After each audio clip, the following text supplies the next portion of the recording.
అసలు ఎవలే నేను నీకు ఏమవుతాను ఏలు పట్టినందుకే నా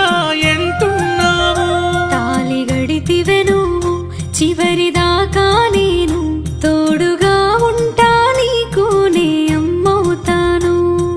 పుట్టెడు కట్టాలున్నయ మనకు ఈ రోజుంటై రేపుండై దిగులెందుకు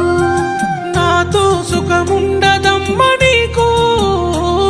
ఎట్లయితే గట్లాయే ఇక చూసుకుందము